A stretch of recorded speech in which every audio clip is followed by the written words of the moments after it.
Hi, everybody. It's Andy here again with my partner, Doug Kenney, on our Coffee and Conversation. We've got a really, well, actually, it's a pretty intense conversation today. We're actually going to be talking about bullying, and we are very anti-bullying. And it affects so many people, yet it goes hidden under the, or hidden in the dark at times because people are scared to talk about it.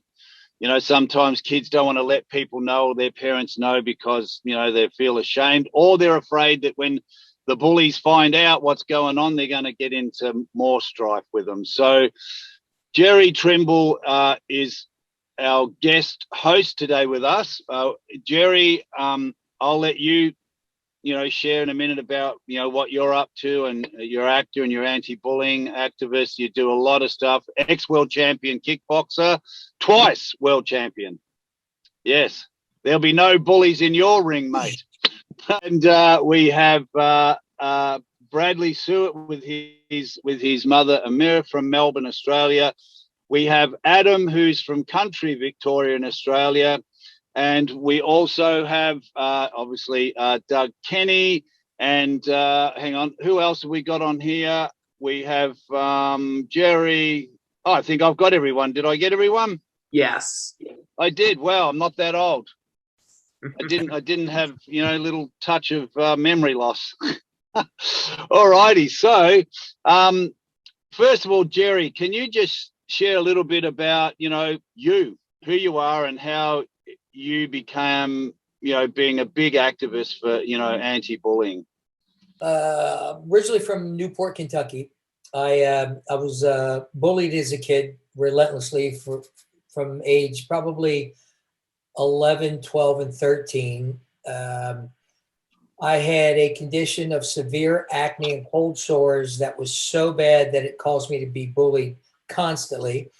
I contemplated suicide numerous times, and where I was from, there's bridges that go from Kentucky that separate Kentucky to Ohio, and I don't know how many times I've walked across those bridges going to the comic book store, stopping and thinking what would happen if I did this. It would end everything. And of course the only reason why I did it was because of my mom, and what it would do to her.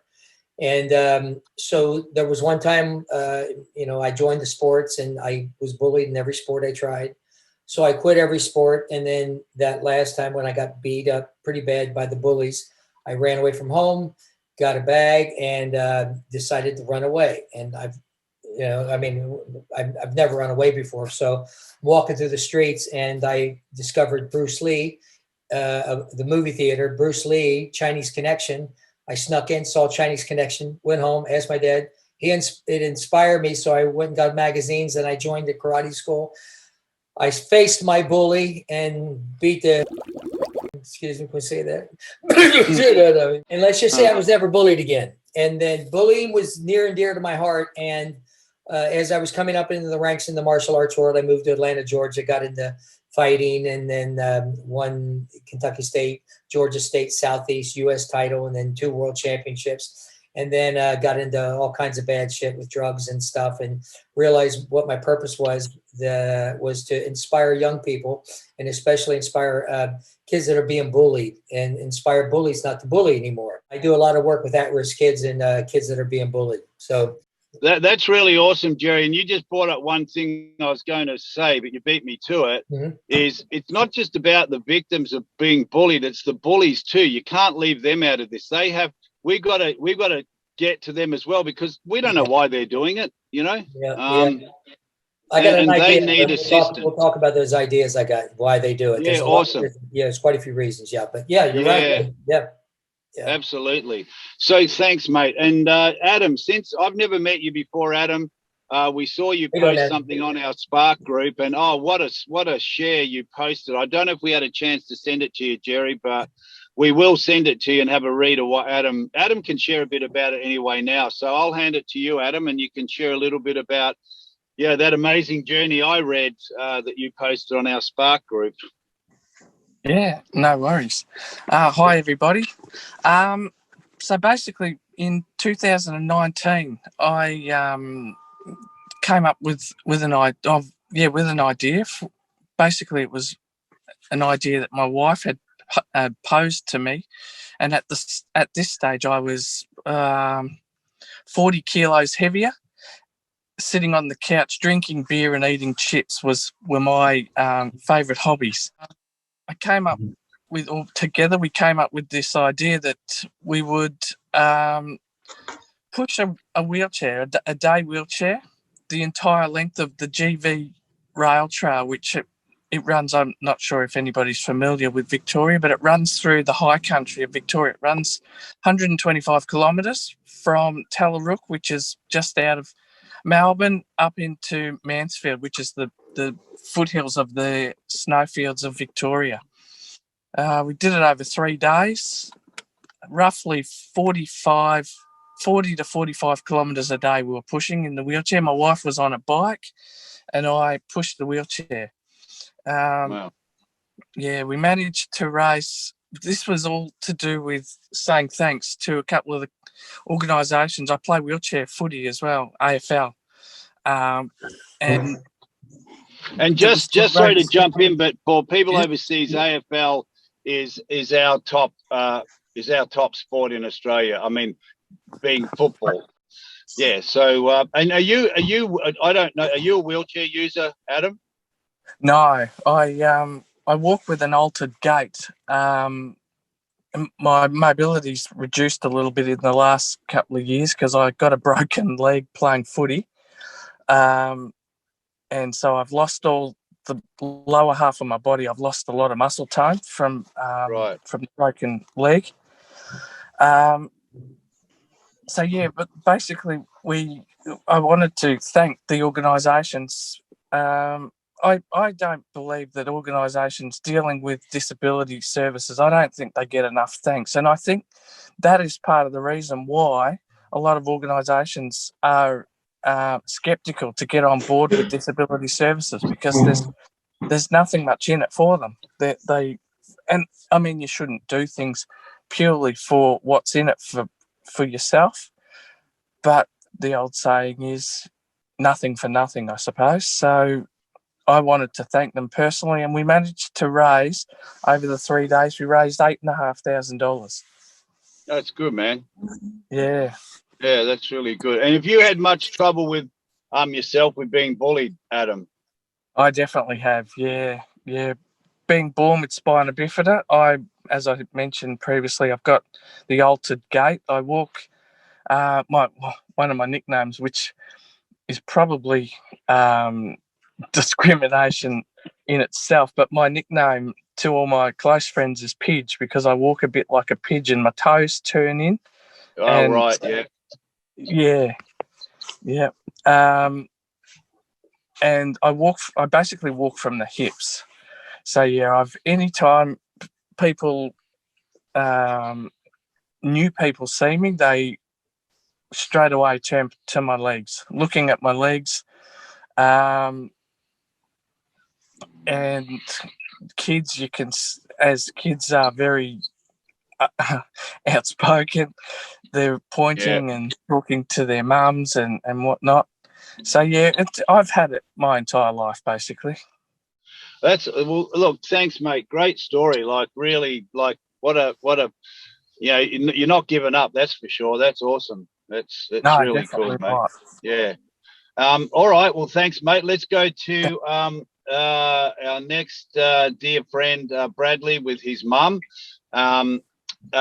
Bradley, how you going, my friend? Good. Now, Bradley, his mum can share a little bit about, Bradley's story if you want, and, what Bradley's dealing with. And he's been through quite a bit of trouble over the last few weeks with being severely bullied online. Now, we don't want to mention the names of the people. We don't need to say what they said, but it actually really affected Bradley quite severely, correct? Yeah, it did. Brad's story is much the same as Adam's. Like with the bullying and things, Brad actually decided to post YouTube videos to show people that he was more than just a person in a wheelchair, to show what he could achieve.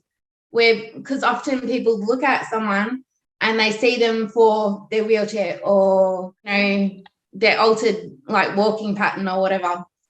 Brad's 23 years old. You know, he's focused on his future, what he wants in the future. And a lot of people were bullying him and saying, you're not going to have this, you're not going to have that. Nobody's going to be interested in talking to you because of your disability. And he has, and Bradley, I think we mentioned it, but has cerebral palsy, yeah? Yes. Yeah. Okay.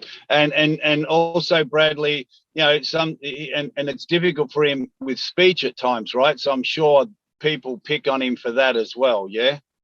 Very true, yeah. Yeah. But he's a champion though. We've known him for a while now, and yeah, I wish I was in Melbourne, mate, when I heard these guys were bullying you. But anyway, we won't get into that because that's not how you solve bullies. Jerry Jerry, probably lucky me and Jerry weren't in Melbourne. All right. But look, what effect does it have? And I am only joking, we are not vigilantes. But what effect does it have on people like Brad and you know, Adam shared his and Doug will also share a bit. The bullying actually, I don't know if people actually really get how it affects people with disabilities or what they're struggling with, and then they get bullied on top. Because I saw the images of Bradley crying and he was distressed, like really distressed. Well, that's what I mean. They don't understand that internal struggles that someone has with a disability or any difficulties already before on top they throw more. And it's hard for you to deal with because you're trying to support him, right? Yeah. Absolutely. Yeah, look, you know, I know what's like. My son got bullied at school only recently, and yeah, it affected him. He didn't tell us or tell his mum, but then eventually he did, which was so amazing because a lot of times kids won't say it, and he did tell his mum about it. And look, it's all sort of sorted out now, but bullying is it goes way beyond what Jerry said before.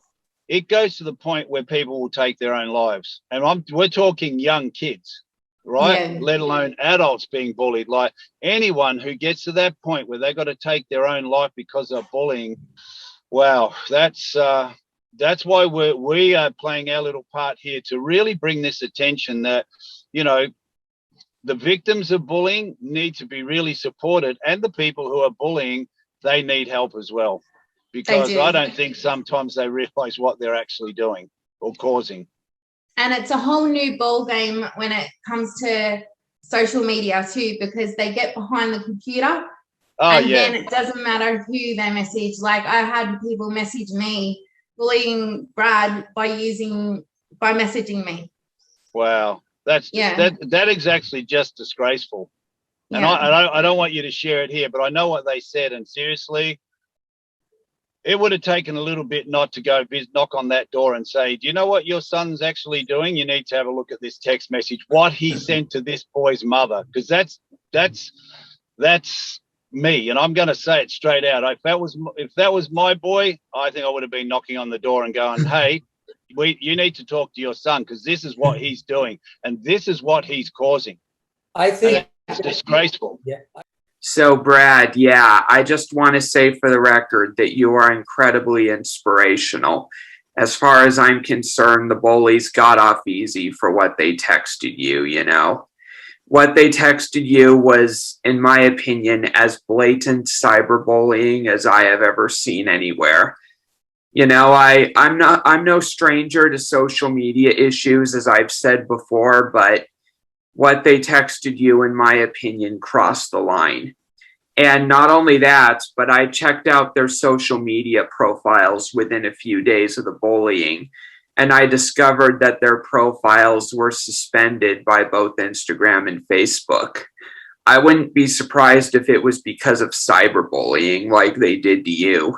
As deliberate as the cyberbullying was, I feel like the suspension needed to be done. In fact, to be honest, I think they got out lucky with the suspension instead of a permanent ban from the platform. I know it's a little ironic that's got me saying that, but the thing is this, yes, you know, I had my issues on social media years ago, but I did not take it to the extent that the bullies did to Brad. I did not bring the person's parents or family into it by texting them. I guess everybody has their own deal of where the line is. But to me, the bullies went over the line, and I feel that the majority of people see it the same way. If they had texted you constructive criticism or asked you to provide photos or videos to prove that you're not a fraud, I would understand. That's constructive criticism. But as far as texting you nasty vulgarity, telling you to jerk off in front of your mom, and then texting your mom the same way, the same thing, that to me was too much. Know what I mean? I think there should be a law. I mean, who knows in the future? There should be a law passed because if an adult was doing that on the street to another human being, to another adult, he would probably get thrown in jail. If you are physically bullying someone, you are verbally bullying someone, the parents, a lot of parents are going to probably hate me for this, but the parents should be fined. They should be fined if the kids are physically bullying some other child. The parents should have the ramifications. They should have to suffer the ramifications, because I guarantee you that if the parents are going to get in trouble, they'll straighten their kids up really quick. They'll get on their kids a lot more than they do. And there should be a law passed. There should be a law passed, because if another parent takes it out on another parent, it could come out to be worse. They need to be. And that's right what you said, Jerry, because, you know, my reaction is you protect your kids, and I'm by no means am I squeaky clean. You know, the reason, you know, God's led me now to what I'm doing now is because of the anger and stuff I had all my life. I never bullied anyone, but I certainly hurt people with my verbal tirade in partnerships and relationships, you know, defending myself because don't you making me wrong. So that's a type of bullying when you're verbally yelling at people. So thank God I had my awakening years ago, where now I can be a stand for other people, because I know what it's like to be the person who is screaming and yelling with anger. And I'm talking from a kid 2 years old right through to adulthood, because it was never addressed, you know. And you're right, Jerry, if you have a parent going to the door, knocking on the door, next thing they could be fighting, and then that hasn't solved the thing. And it's not the parent's fault that the child is bullied. No. It's not. But sometimes it is, but not all the time. But the parents should be held accountable. I believe that. I guarantee you bullying would drop tremendously if the parents, you know, if the kid's going around bullying and the parents, next thing you know, they're getting a knock on the door by the cops going, we're going to give you a citation. Here's a $1,000 fine. Then next thing you know, you're going to jail if your son keeps bullying this kid. I'm exactly with you on that, you know? You get citations for not wearing a mask. You can get $1,000 fines for not wearing a mask, mate. Like, you know, it's a little bit of unbalance somewhere. I mean, I know we're wearing masks, we all do, but I mean, yeah, there's a bit of unbalance, and maybe people are scared to touch that, you know, like making accountable. But Jerry, I remember I worked with you years ago, and everybody, I don't know if Jerry mentioned, but Jerry is an actor, and he's you know, had some great nominations for great awards. He's worked with, I'm going to say it, I tell everyone, my mate was in Heat. He was one of the detectives with Al Pacino, you know, in the movie of Heat. So, and Jerry's still acting. That's what he's doing up in Vancouver. So, Jerry, I visited you sometimes when you worked with the LAPD, when you're living in Los Angeles, working with kids from gangs. Now, the sad thing, this was over 10 years ago. You told me, I said, so how many of these kids, you know, you bring in, teach them boxing, teach them respect? And there was probably 13 kids there, or 10 or something like that. And I said, how many do you save? You went, we'd be lucky if we saved one, maybe two, but we'd be lucky. And I went, what? And you go, yeah, because it's such a culture with these kids. They either end up dead, they end up in jail for the rest of their lives, they end up with criminal records. And I went, wow. So, and a lot of those kids, they can be bullies, you know, they can tend to be bullied, or they've been bullied and they want to do something to stand up for themselves. I mean, I'm sure it's a bit of a mixed bag. Yeah. You and Cody came down. Yeah, that's right. Yeah. Yeah. I mean, why do kids bully? Why does anyone bully? There's a few. They're bullied because they're stressed. They're bullied because they're getting bullied at home. They're bullied because they're insecure. Their self-esteem is super low. They're bullied because they want attention. They're bullied because they're jealous. You know, they can be bullied because they're consuming the wrong foods and the hormones and everything's. Who knows what it is? But you know, I was talking to Bradley last week, Bradley, and we were talking about it's, you know, the thing that's everyone needs to understand, especially the people that are being bullied, is it's not them, it's the bullies, and you got to kind of feel sorry for the bullies. You know, they're the ones with the problems, they're the ones with the issue, and if we can, you know, somehow help the bullies and help them to learn how to do what's the most important thing in the world, Bradley, that we had talked about last week. The number one thing in the world, man, the number one thing in the world is what? Loving yourself. And I asked him that, and I'm like, got it. Loving yourself is number one. If we can just inspire others to teach them to love themselves. And when working with the East End Boys Club here, as well as the LAPD, when I work with these kids, you know, these kids are like gangbangers, and I see them smacking some kid in the head, and I'm like talking to them saying, listen, these kids, they don't like themselves. They got anger issues. But when you help someone to learn how much potential, because every human being, I believe, has amazing potential to do great things.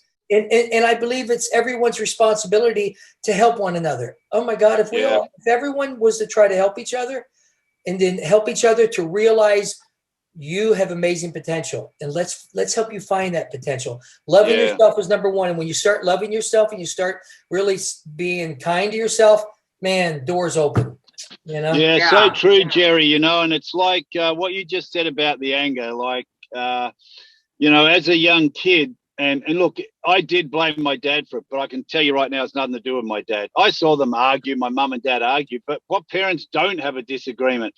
But for me, out of all the siblings, something in me, and to be honest, I don't know whether I had Asperger's or a bit of autism, because some of the things I hear, I go, that sounds like me a little bit sometimes, right?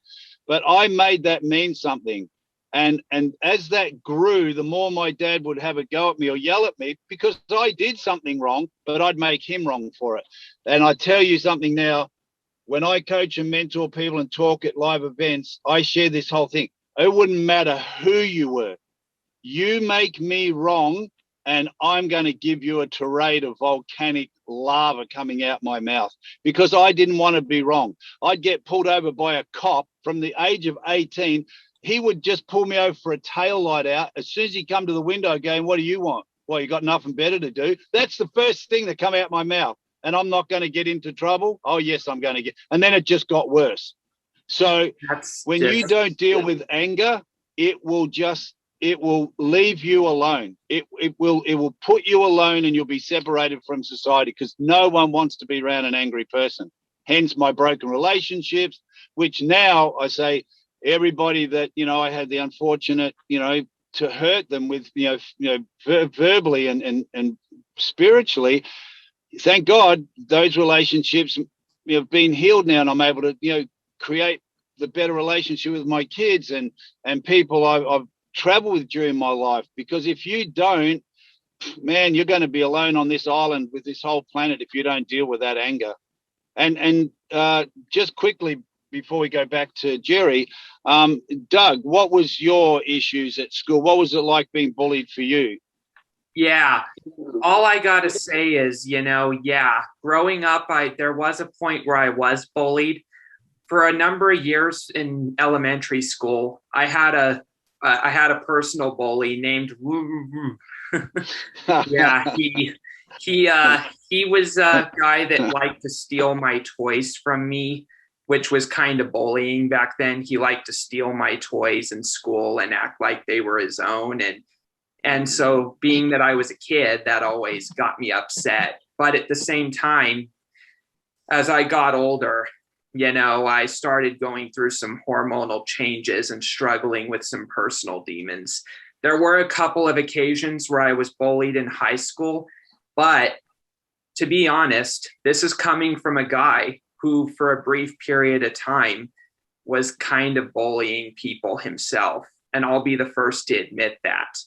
In 2014, I was a diehard NASCAR fanatic. And there was this race car driver that was constantly getting into trouble. And I'm not going to reveal who it was, but he was constantly getting into trouble. And after an incident at the Charlotte Motor Speedway, I became a little bit of a outspoken critic of the driver, almost to the point of an unhealthy obsession. And I started kind of saying awful things to him on social media and even to a lot of his fans. And years later, I just have to say one thing, I was wrong. When I saw what the bullies did to Brad Sewart and what they texted him, it really reminded me of the circumstances that I was in. And I've been involved in a lot of social media issues and no one benefits from them. And if I had a chance to do it over again, I wouldn't have said the things I said about the driver and to his fans. I would not have done it, I don't, and if Facebook, if they go on to, penalize the bullies that bullied Brad, I really think for cases like that, a suspension is necessary from the platform. I think a 6-month ban would be appropriate because it's the funny thing is, Doug, what you just said about banning, my friend got banned for 3 days and it wasn't even bullying. He was posting a thing about a certain terrorist organization and what they were up to, and he got banned. He wasn't supporting the terrorist organization. It was a video about this is what these people are still doing, and he got banned by Facebook. I get what Facebook is trying to do with making sure people aren't doing stuff like that. I definitely think they need to take those measures, but they also need to watch the video before making decisions like that. Well, they need to balance it. If they're going to ban him, okay, you ban him, but you also need to be looking at people who are bullying. And Doug, thanks for sharing that. Jerry, what sort of tips do you have let's start with the bullies first. Like, what sort of education would you be giving people who are bullying others? First thing I teach them is how to meditate. Meditation, what it does to the mind and the spirit and the body, and just it calms your spirit. It calms that ferocious beast inside. Because I used to be an angry guy, and when I was living in Los Angeles, and the driving in Los Angeles, you put that in front of people, and they get out and road rage and shit. Once I've been meditating for about, I've been here for 11. I've been meditating for about maybe 12, 13, 14 years. It's changed my life in a way that nothing angers me. I mean, really, nothing angers me. I would teach them meditation. I would teach them how to work on themselves in a whole different way. You can work on yourself by painting, by physical exercise, which are great ways to work on yourself, artistic ways. But when you start going inside and you start meditating, you start visualizing, you start doing affirmations. Affirmations reprograms the subconscious mind. And when you start, and like these kids that I'm working with the East End Boys Club, like I just had a session tonight, we had a bunch of kids, and these were tough kids. And I started doing the program about 5 weeks ago, and we started meditating, and to see what they've been getting out of it and how calm they are and just more peaceful. They reacting differently to certain things. Creativity expands. Everything happens. I would first start with the kids, helping them to understand what they're doing is wrong and that it reflects on what they think of themselves. When they hear that, because nobody says, hey, okay, quit bullying, stop bullying. It's just not, it's not right. Okay, you can say that and talk to your, ears are blue, but when you start teaching them how to go inside and how to work on themselves internally, everything starts to change. And when they start realizing, listen, you're spending this time on being angry at someone else and being pissed off and verbally assaulting someone, it's taken away. You cannot, it's impossible, it's virtually impossible to create any kind of miracles in your life and create the life that you want if you have this negativity. And when you're a bully, there's constant negativity there. So Yeah. you know, my thing is just to work on their, you know, with the meditation, the visualization, the affirmations, the journaling, and then start with that. And then once they start calming themselves and going and learning how to breathe, taking oxygen, breathe, oxygenate the system. You know, I mean, it's in the diet. Oh my God, the diet that some of these kids eat, it's like chips and cookies and candy and sugar and soda, and their hormones and everything is way out of whack. It's crazy. I mean, what you put in your body is what's gonna come out.